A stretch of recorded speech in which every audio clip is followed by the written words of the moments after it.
ये चेहरा देख रहे हो? भाई लोग, चेन्नई सुपर किंग के कोच, जब चेन्नई सुपर किंग अपना लास्ट मैच जीती ना, उसके बाद एक चीज को लेके हिंट दे दिया इन्होंने।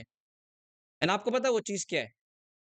इन्होंने जो है चेन्नई सुपर किंग की 2026 को लेके ये बात कह दी है कि 2026 में चेन्नई सुपर किंग आपको बहुत ज्यादा एक ताकतवर टीम बनते हुए दिखेगी। एंड जो कमियां 2025 में रह गई थी, वो सारी चीजें 2026 में जो है आपको होती हुई दिखेगी पूरी।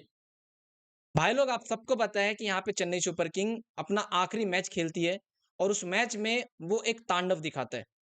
तांडव मतलब कह सकते हो भाई, बॉलर को तहस नहस कर देते हैं डेविल ब्रेविस। एंड एक प्योर जो यंग चेन्नई सुपर किंग बनी है ना, उसकी ताकत दिखाते हैं।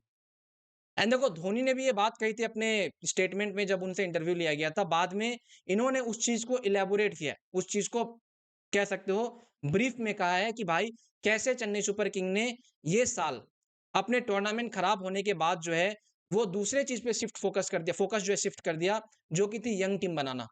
एंड उनमें कह सकते हो 70% चेन्नई सुपर किंग को सक्सेस मिल चुका है। खैर, सबसे पहले बात कर लेते हैं भाई लोग, यहाँ पे इन्होंने कहा क्या है, ठीक है? चेन्नई के यंग प्लेयर को लेके देखो भाई लोग, आप सबको पता है जिस तरीके से सीएसके का इस साल का मेगा ऑक्शन बहुत बुरा गया था।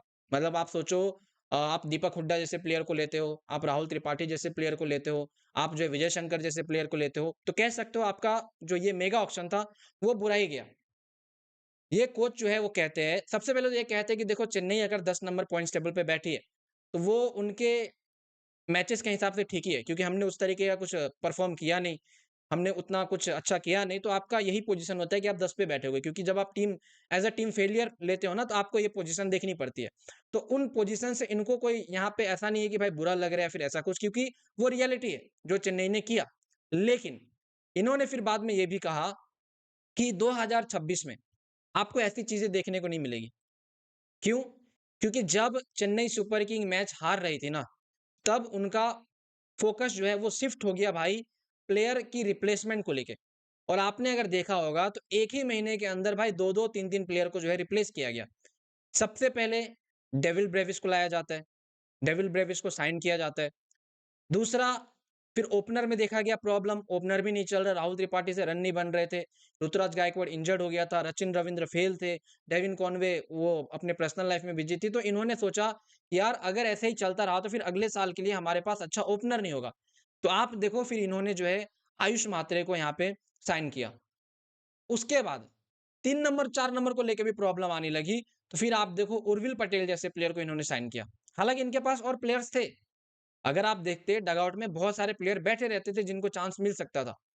जैसे शेख रशीद थे, तो उन्होंने भी खेला था बीच में, 1-2 मैच उन्होंने इंप्रेस किया, बाद में जो है वो भी उतना कुछ खास चला नहीं।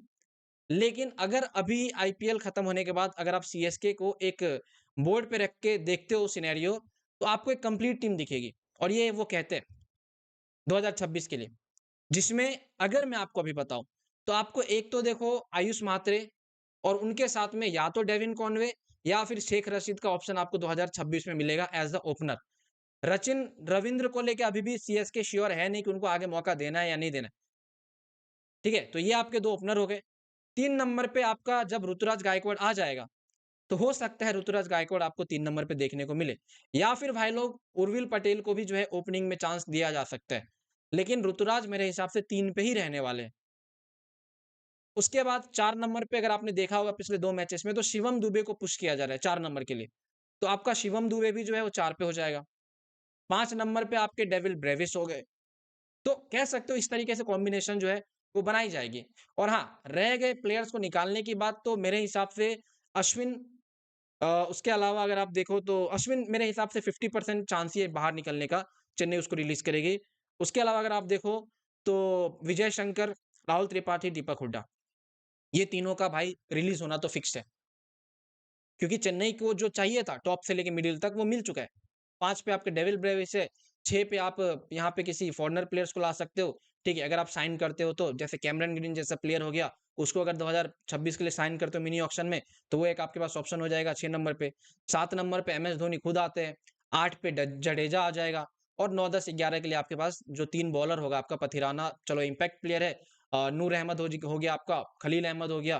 समझ रहे हो? तो इस तरीके से आपकी कॉम्बिनेशन जो है बन जाएगी, जो कि मेरे हिसाब से एक परफेक्ट परफेक्ट प्लेइंग 11 चेन्नई जो है बनाएगी। बाकी एक चीज़ इसमें आप कह सकते हो और हो सकता है, मिनी ऑक्शन में 1-2 प्लेयर को साइन किया जा सकता है, जो कि 1 साल बाकी है अभी, ठीक है? तो उस चीज़ में और मैं कह रहा हूँ कोच कहीं न कहीं ये चीज़ का हिंट जो है वो दे दिया।